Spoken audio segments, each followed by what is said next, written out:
Apa kabar pemirsa PKTV Kaltim? Kembali lagi bersama dengan saya Ade Mardia di program PKTV Talk. Pemirsa, pada hari ini kita sudah berada di Dinas Pariwisata Kalimantan Timur dan akan berbincang-bincang dengan salah satu Bapak Kepala Bidang Bapak ya, Kepala Bidang Destinasi Wisata. Dan kebetulan beliau sudah ada tepat di samping saya, ada Bapak Anyut Ding. Oke, Bapak apa kabar Bapak? Baik, baik Bu. Sehat. Ya, sehat. Oke, Bapak, sebelumnya mungkin kita mau nanya-nanya dulu nih Pak. Ya. Untuk bidang destinasi wisata itu tupoksi utamanya apa?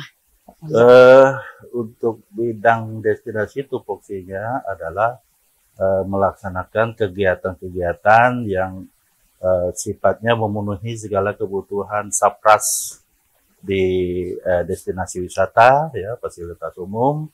Terus juga di situ ada pemberdayaan lembaga, ya, yang disebut dengan Pokdarwis, ya, pemberdayaan masyarakatnya. Terus di situ juga kita melaksanakan perizinan industrinya melalui OSS, tentunya bekerja sama dengan PTSP. Gitu. Oke, ini Pak, Kalimantan Timur ini kan terkenal sekali dengan banyak wisatanya Pak ya. Ya. Dari 10 kabupaten kota pasti ada aja tempat wisata di setiap kabupaten kota. Ya. Apa aja sih Pak destinasi wisata prioritas di Kalimantan Timur yang sekarang sedang dikembangkan infrastrukturnya? Oke, baik. Kalau untuk destinasi yang pada saat ini sedang kita kembangkan, ya khususnya di tahun 2025 ya Mbak ya. Ya kalau sebelumnya kan sudah kita laksanakan pengembangan di daerah Berau sana ya. Kalau untuk sekarang kita melaksanakan pengembangan destinasi di daerah Mahakam Hulu, ya, Mahakam Hulu dan Kutai Barat. Nah, sedangkan kegiatan kita yang kita laksanakan itu adalah memenuhi prasarana umum yang ada di Desa Wisata Batu Majang. Saat ini kita akan melaksanakan kegiatan pembangunan sebuah panggung di desa wisatanya dan ada toilet juga yang kita laksanakan. Nah, terus di Kutai Barat kita melaksanakan kegiatan membangun trekking. Karena di Kutai Barat ini khususnya di daerah Tanjung Isui itu ada homestay kita, yaitu berdasarkan juga usulan dari masyarakat Desa Tanjung Isui, kita sudah membangun homestay di situ. Dan untuk kegiatan kita yang tahun ini yang masih tersisa itu adalah membuat trekking. Trekking itu semacam jembatan kecil yang dilintasi di areal homestay yang ada di situ. Oke, tadi kan berarti yang lagi dibangun ini di daerah Mahakam Hulu Bapak ya, dan juga Kutai Barat. Nah, sejauh mana nih Pak kesiapan infrastruktur dasar di desa wisata yang tadi Bapak maksud di Mahakam Hulu sama Kutai Barat? Kalau untuk kedua daerah ini infrastruktur dasarnya sih cuma di tempat lain itu sudah memadai sebenarnya. Jadi pemenuhan dari SAPRAS-nya itu sudah kita laksanakan. Cuma kebetulan karena ini kan banyak nih, misalnya di Mahulu destinasi ini yang lainnya sudah kita penuhi dan sudah siap jual sebenarnya, jadi untuk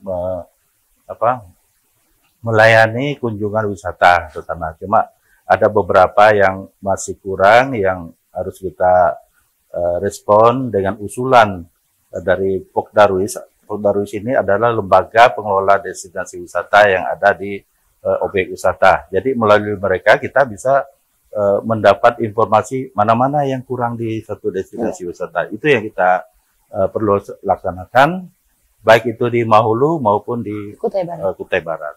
Oke, ini Pak, tantangan utama yang lagi dihadapi oleh khususnya di bidang Bapak untuk membangun akses ke destinasi wisata daerah terpencil. Apalagi kan Mahulu tuh kan Pak ya, kita harus naik speed. Ya. Kalau misalnya nggak boleh jalanan terus ya, naik speed, habis itu naik perjalanan daratnya juga lumayan jauh.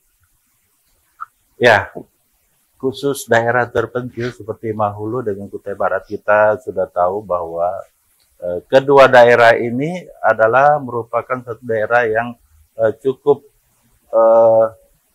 memerlukan energi untuk menjangkau itu, karena khusus ke Mahakam Ulu kita memakai dua transportasi, baik darat maupun sungai, ya. Nah, otomatis itu akan berdampak kepada pengadaan bahan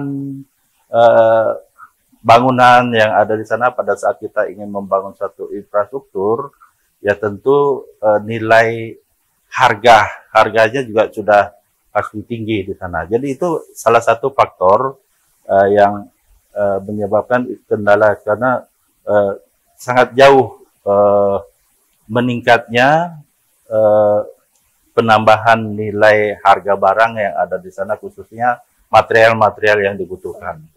Itu kendalanya. Dan di samping cukup jauh dan transportnya juga cukup mahal untuk menuju ke sana. Benar-benar. Nih, selanjutnya nih Pak, bagaimana cara strategis dari Dinas Pariwisata khususnya juga di bidang Bapak untuk mengintegrasikan pembangunan destinasi dengan pembangunan wilayah sekitar?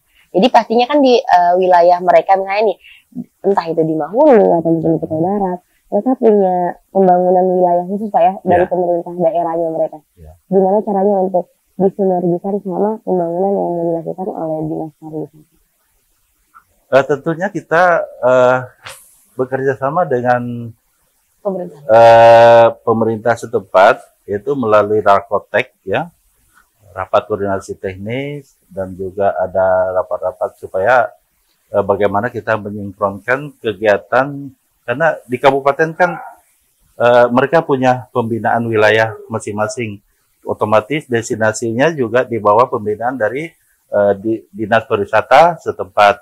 Jadi kita menyinkronkan program kita yang berdasarkan dari usulan Pokdarwis tadi, lembaga masyarakat yang ada di sekitar destinasi wisata, supaya nanti kita bisa akomodir mana yang bisa mereka perbuat, mereka buat, dan kita yang mana yang mereka di luar dari jangkauan atau kemampuan mereka, disitulah provinsi bisa masuk untuk membantu mereka dalam memenuhi pemenuhan daripada SAPRAS yang ada di destinasi wisata.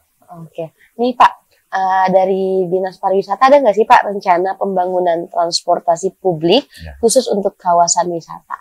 Ya, sejauh ini yang kita sudah laksanakan adalah mengadakan pengadaan perahu wisata.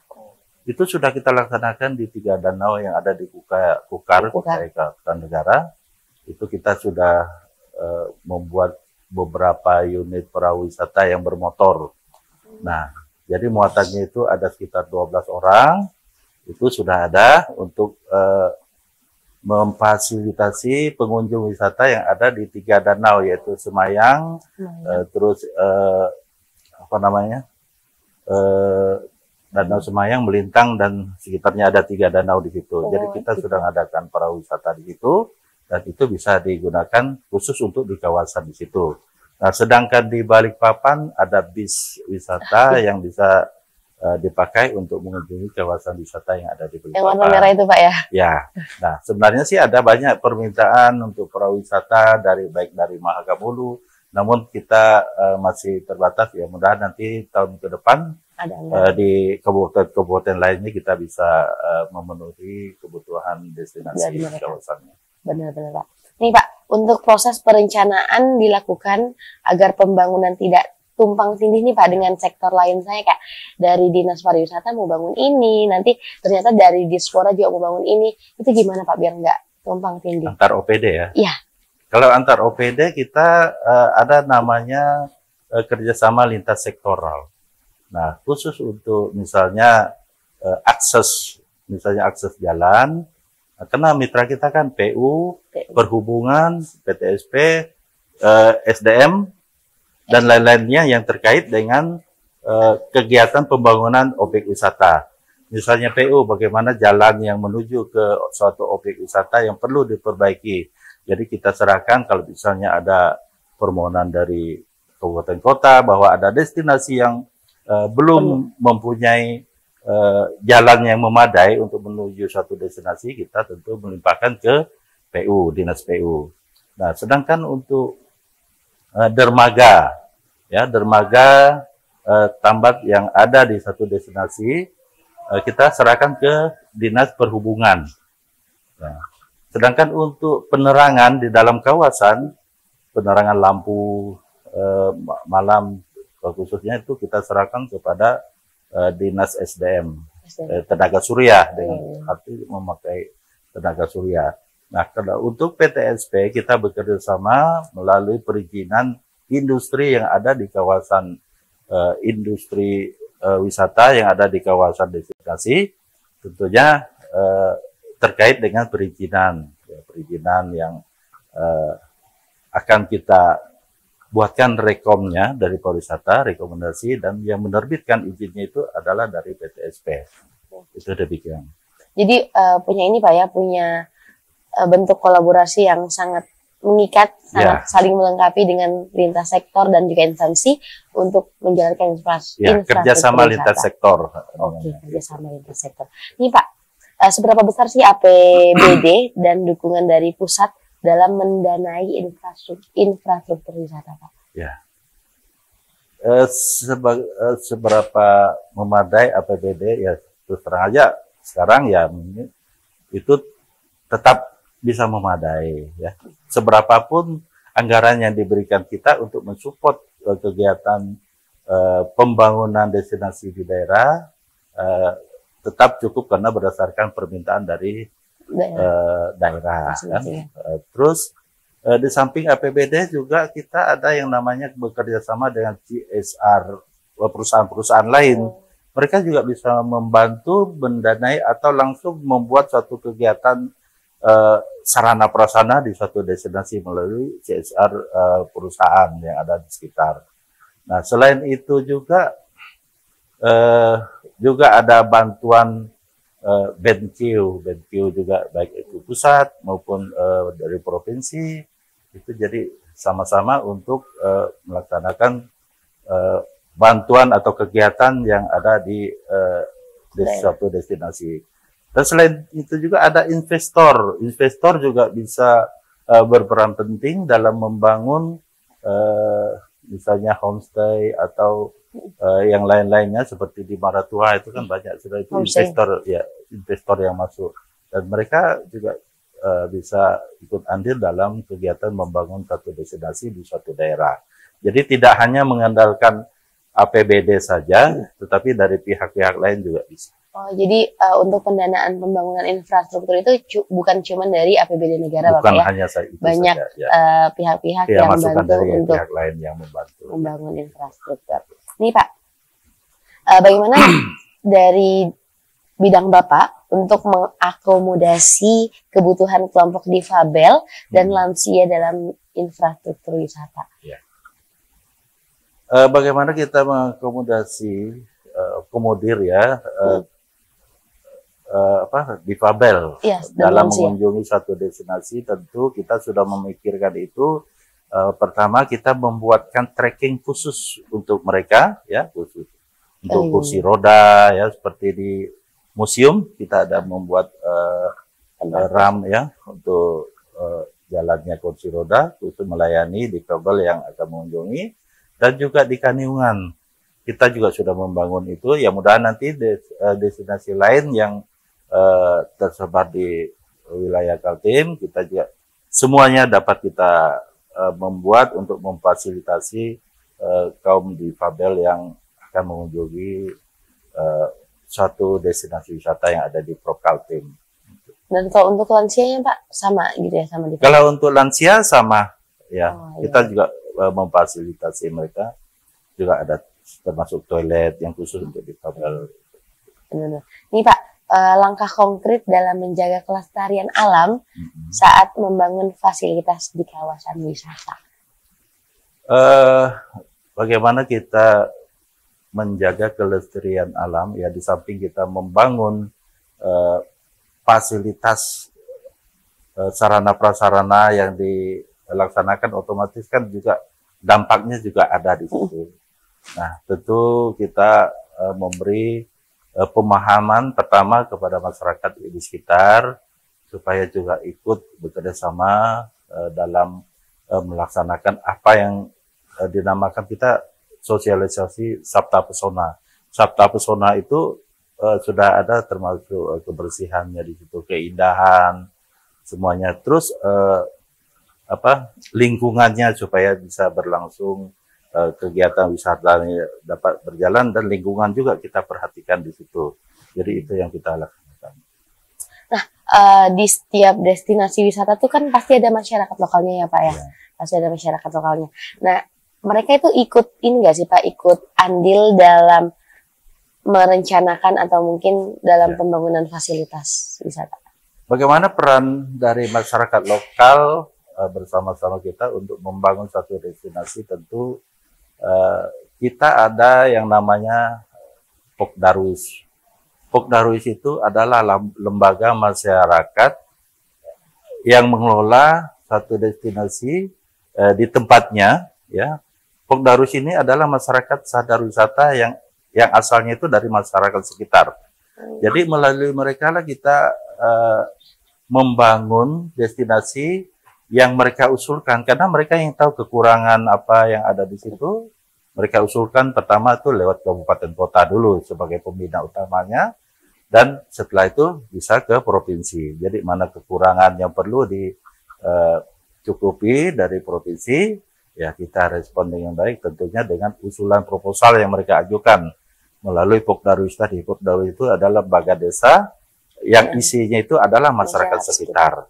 Nah, selain itu juga ada yang namanya Musrenbangdes, ya, Musrenbangdes di desa, yaitu di lembaga pemerintah desanya, pemenuhan segala kebutuhan kegiatan pembangunan yang dilaksanakan di satu desa, ya termasuk objek wisata yang ada di situ. Jadi dari situ mereka bisa mengusulkan kegiatan-kegiatan yang terkait dengan pariwisata atau kegiatan yang lain melalui musrenbang desa dan kecamatan sampai ke kabupaten.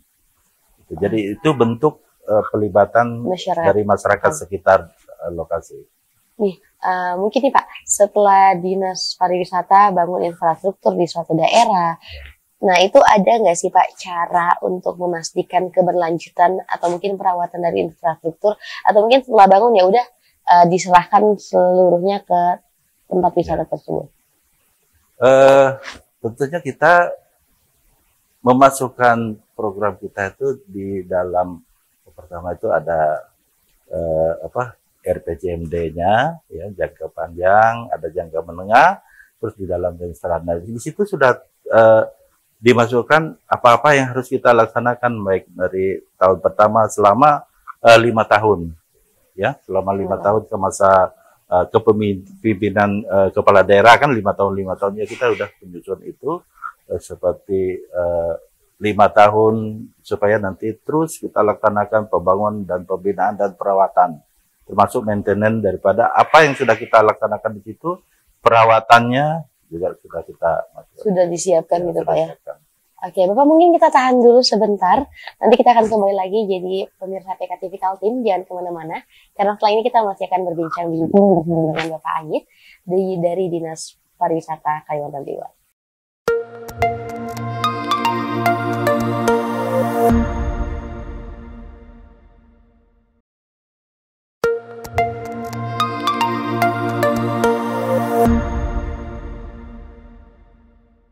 Oke, baik pemirsa, masih di PKTV Kaltim dan masih bersama dengan saya Ade Mardia, dan masih ada Bapak Anggit di sini dari Dinas Pariwisata Kalimantan Timur ya Pak ya. Kita lanjut. Tadi kan kita sudah bahas tentang infrastruktur yang ada di wisata, di destinasi wisata Kalimantan Timur nih Pak.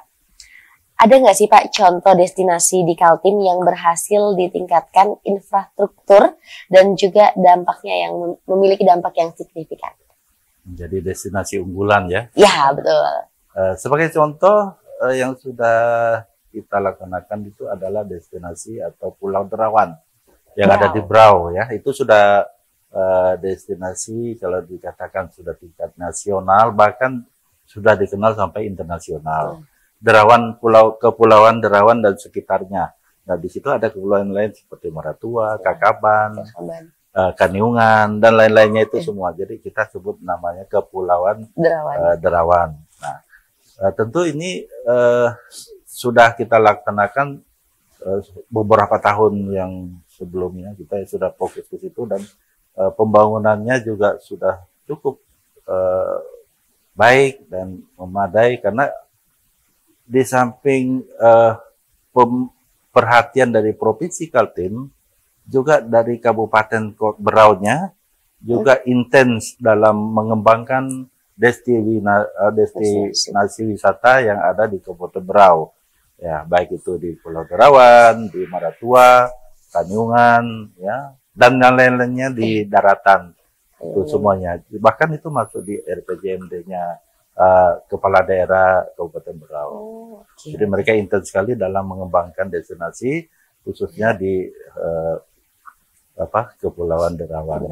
Oh, jadi salah satu destinasi wisata unggulan Provinsi Kalimantan Timur nih ada di Berau. Kabupaten Berau di Kepulauan Derawan dan sekitarnya. Oke, Bapak. Nih, bagaimana cara Dinas Pariwisata, Pak, untuk memanfaatkan teknologi dan juga sistem informasi dalam pengelolaan destinasi? Karena kan sekarang ini kita udah masuk di era digital sekali, Pak, ya. Semua kalau bisa ya, bisalah diakses lewat handphone. Untuk Dinas Pariwisata bagaimana, Pak? Tentu pemanfaatan teknologi sekarang ya tentu lewat sosmed, ya. Ada website dari dinas, baik itu pariwisata provinsi maupun kabupaten kota. Nah, di samping itu juga dari segi pemasaran juga ya ada yang namanya akses internet yang langsung dari destinasi tersebut, ya. Jadi itu bagian dari pemasaran yang dilaksanakan baik itu di kabupaten kota dan provinsi. Nah, ada satu lagi bagaimana kita mengakomodir industri wisata atau ekonomi kreatif yang ada di daerah satu kawasan wisata melalui tadi izin usaha tadi. Nah, tentu ini kita bekerja sama dengan PTSP seperti yang saya sudah sampaikan. Dinas Pariwisata mengeluarkan rekomendasi. Tentunya rekomendasi itu berdasarkan usulan yang disampaikan oleh masyarakat yang ingin berusaha di satu kawasan industri wisata. Tentu ini memakai aplikasi OSS. Jadi itu salah satu bentuk kita memanfaatkan teknologi untuk berperan dalam memajukan satu destinasi wisata. Gitu. Ini Pak, apa target jangka panjang infrastruktur pariwisata di Kalimantan Timur hingga 2030, berarti 5 tahun ke depan, Pak? Oke, baik. Boleh lihat catatan? Boleh. Bawa data berarti, Pak? Ya, kali ini saya mau lihat catatan. Oke, baik. Untuk target jangka panjang kita sudah susun dalam rensra kita bahwa target jangka panjang mulai tahun 2026 sampai 2023 kita ada namanya pembagian kawasan strategis. Ya, kawasan strategis itu nanti di situ ada yang namanya kawasan destinasi pariwisata provinsi.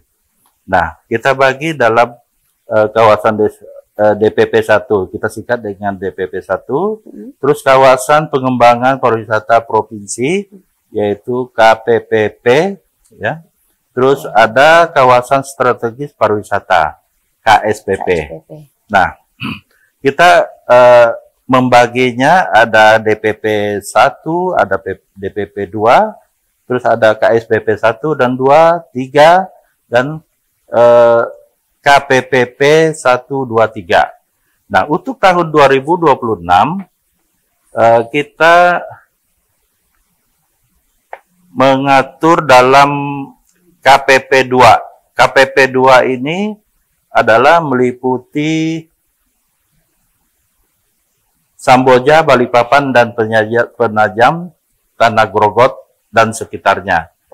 Jadi arah kegiatan pengembangan destinasi kita ke situ.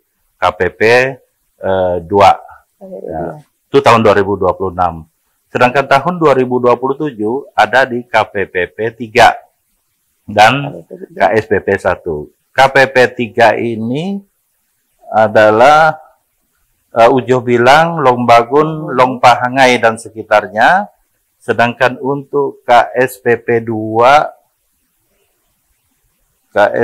2-nya adalah Sangkulirang, Mangkalihat dan sekitarnya.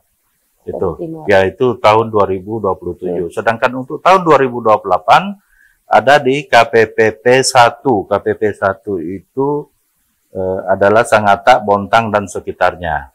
Nah, untuk tahun 2029 itu di KSPP 1 yaitu KSPP 1 Derawan, Biduk-Biduk dan sekitarnya. Nah, sedangkan untuk 2030 itu ada di DPP 2 dan KSPP 3. DPP 2 itu adalah Samarinda, Tanah Grogot dan sekitarnya. Terus untuk KSPP 3-nya ada di Tenggarong, Tanjung Isui dan Samarinda dan sekitarnya. Jadi kita sudah membagi kawasan mana yang akan kita laksanakan mulai tahun 2026 sampai 2027 supaya nanti terus berkelanjutan. Nanti tahun sekian kita akan sini tahun sekian. Jadi terarah dan terukur, outputnya juga kelihatan. Berarti udah dipetakan Pak ya sampai 2030 itu ya. Luar biasa. Nih Pak, kan tadi kita berbicara 5 tahun ke depan Pak. Ya. Kita coba kilas balik 5 tahun ke belakang nih Pak. Gimana menurut Bapak perkembangan destinasi wisata di Kaltim selama 5 tahun ke belakang ini? Kalau dilihat dari 5 tahun sebelumnya, kalau kita lihat cukup pesat ya pengembangan destinasi. Kita bisa menilai dari jumlah kunjungan. Ya, kunjungan baik itu kunjungan Nusantara atau lokal juga ya semakin hari semakin berkembang ya kita patokannya adalah jumlah kunjungan. Nah, otomatis juga perkembangan dari destinasi yang lama dan juga banyak yang baru baik itu bahari, alam dan budaya. Jadi semuanya dapat berkembang dengan baik sampai tahun 2000 sampai tahun sekarang. Itu kita lihat range-nya terus naik, peningkatannya naik dari jumlah kunjungan yang kita lihat ya, sebagai bahan menandakan kemajuan daripada destinasi pariwisata Provinsi Kaltim. Oke, tadi kan saya sudah tanya nih Pak ya, destinasi unggulan Kaltim. Selain Pulau Derawan dan sekitarnya ada lagi nggak Pak? Selain Pulau Derawan dan sekitarnya, kalau kita lihat juga ada di Balikpapan ya, di pulau di Pantai Manggar ya, kita lihat dari Manggar kan? Terus ya. Ya, Manggar di situ juga ada destinasi wisata buaya yang ada buaya Tritip. Yang ada di Tritip. Terus juga IKN. Itulah yang lagi ramai. Itu lain lagi, tapi itu tingkat pusat ya yang menangani itu. Jadi kita lihat itu cukup berkembang dengan baik. Juga di Beras Basah di Bontang. Ya, Bontang juga cukup berkembang dengan baik pada saat ini. Dan ini masuk nggak Pak, Desa Budaya Pampang? Desa Budaya Pampang juga termasuk, ya, pengembangannya yang cukup signifikan.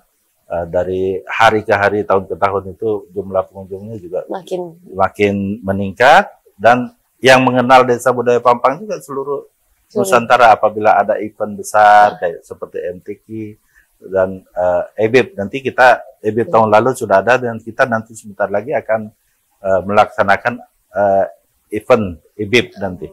Di EBIB ini adalah suatu event budaya yang melibatkan negara-negara luar untuk ikut di sini. Oh, eventnya di Samarinda? Ya, di Samarinda. Oke, luar biasa. Nih, tadi kan kita sudah bahas tentang infrastruktur Pak ya.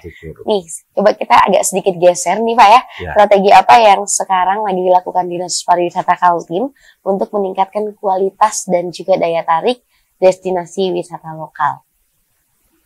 Tentu kita fokus ya untuk dalam rangka meningkatkan bagaimana daya tarik wisata itu supaya bisa menarik minat wisata. kita membina dari segi atraksinya ya baik itu kalau misalnya budaya, kita tentu tingkatkan atraksi budaya yang ada, mana yang yang merupakan kelebihan daripada budaya setempat, itu bisa ditingkatkan dan bisa dipromosikan supaya bisa meningkatkan informasi kepada masyarakat bahwa ini ada satu event atraksi budaya yang ada di satu tempat. Nah, untuk wisata alam tentu kita juga tidak terlepas dari bekerja sama dengan kabupaten kota. Dalam hal ini adalah dinas pariwisatanya, apa-apa yang perlu dikembangkan dalam satu destinasi untuk meningkatkan daya tarik supaya orang bisa tertarik, yaitu melalui berbagai macam, tentu dari aksesnya, terus dari amenitas, dan tentu atraksinya juga, daya tarik objek wisata yang kita kembangkan bersama-sama dengan kabupaten kota. Oke, nih Pak, kan ini sekarang tuh ada namanya desa wisata, ada juga yang namanya ekowisata. Nah, gimana sih Pak cara pendekatan khusus untuk mengembangkan antara desa wisata atau ekowisata di Kalimantan Timur? Untuk pengembangan desa wisata, kita ada yang namanya lomba desa wisata. Tentunya itu mengacu kerjasama antara pengelola Pok Darwis tadi dengan desa wisata, dengan pemerintah desa, supaya mereka bekerja sama dalam rangka meningkatkan kualitas daripada atraksi apa yang akan dijual atau ditampilkan bagi pengunjung. Nah, tentu dalam berbagai berbenah dari berbagai segi dalam desanya, kerjasama pemerintah desa dengan pengelola tadi Pok Darwis yang ada di lembaga masyarakat tadi. Nih, untuk kebijakan atau mungkin program Pak untuk menjaga kelestarian budaya lokal dalam pengembangan destinasi wisata itu ada nggak Pak? Cara-cara, langkah-langkah atau mungkin strategi kebijakan? Karena kan biasanya kalau kita ke tempat wisata tuh banyak sekali kayak lingkungannya tuh takutnya lingkungannya nggak kejaga. Ada nggak Pak dari Dinas Pariwisata kebijakan untuk menjaga lingkungan? Tentu kita bekerja sama dengan pihak-pihak lain, ya. Contohnya pihak keamanan, ya. Salah satu kita bisa menjaga kelestarian alam maupun objek wisatanya di situ. Jadi informasi-informasi yang penting tentang objek wisata itu bagaimana sama-sama berjalan, baik itu potensi wisatanya maupun akses lainnya yang menuju ke situ. Jadi apa yang bisa mempengaruhi situ baik lingkungannya supaya kita bisa menjaga saling bekerja sama dengan itu, ada lingkungan hidup juga ya, dinas lingkungan hidup kita bisa bekerja sama di situ. Kerja sama DLH juga berarti Pak ya? Ya. Nih, upaya tentang digitalisasi Pak. Apa ada upaya digitalisasi atau mungkin pemanfaatan teknologi dalam pengelolaan dan juga promosi destinasi wisata? Itu melalui Dinas Kominfo ya. Kominfo, jadi kita juga bisa bekerja sama dengan mereka untuk memfasilitasi di satu objek wisata. Mereka bisa memasang alat akses internet ya yang ada di satu objek wisata. Itu tentunya ada di desa-desa juga sudah ada. Jadi bagaimana nanti kalau alat itu sudah ada, jadi mereka bisa mempromosikan objek wisata yang ada di desanya masing-masing. Oke, nih Pak, seperti yang kita ketahui juga ya, Kalimantan Timur kan luas sekali wilayahnya, jauh-jauh dari ujung ke ujung. Tantangan terbesar apa dalam membangun destinasi wisata di Kaltim dan gimana solusinya? Ya. Tantangan yang terbesar, baik itu membangun atau akses ke sana menuju satu destinasi wisata, tentu transportasi, ya, transportasi baik itu udara, darat dan lewat laut, sungai. Nah, tahun kemarin ada kebijakan dari pemerintah kita Provinsi Kaltim untuk mengakomodir satu maskapai yang dari Samarinda atau maupun dari Balikpapan untuk bisa langsung ke Maratua, ya Maratua Susui Air, yaitu langkah untuk memudahkan akses ya. Terus dari Balikpapan juga ada menuju ke Kutai Barat. Kutai Barat ya volumenya juga ditambahkan ya, bahkan mungkin setiap hari barangkali ya di Kutai Barat. Nah, ini bisa memudahkan calon pengunjung yang akan bisa mengunjungi satu destinasi supaya nanti mereka bisa mengunjungi dalam tempo waktu yang singkat. Ya, supaya tidak makan waktu di jalan gitu, karena aksesnya juga jauh dan susah. Nah, untuk di Mahakam Hulu tahun ini akan dimulai pembangunan Bandara Perintis di Ujung Bilang. Nah, itu juga salah satu kebijakan pemerintah bagaimana bukan hanya pariwisata saja ya, dari segi yang lain juga. Otomatis kalau itu sudah terbangun, otomatis juga membantu calon pengunjung pariwisata destinasi untuk mengunjungi destinasi yang ada di Mahakam Hulu ya, karena kita tahu bahwa akses menuju ke sana juga sangat jauh dan susah ya, makan waktu lama gitu. Oke, baik. Jadi sudah banyak program-program yang memudahkan Pak ya, untuk mereka yang mau berwisata ke Kalimantan Timur, seperti kayak pesawat, penerbangan baru gitu-gitu ya Pak ya. Nah, mungkin itu aja Bapak bincang-bincang kita pada hari ini. Terima kasih banyak Bapak atas waktunya. Semoga perbincangan kita ini bisa menjadi gambaran buat mereka yang mau berwisata ke Kalimantan Timur. Terima kasih banyak Bapak, dan itu tadi pemirsa bincang-bincang kita bersama dengan Bapak Anyit dari Dinas Pariwisata Kalimantan Timur. Jadi jangan kemana-mana dan selalu saksikan program PKTV Talk dan PKTV Kaltim. Great.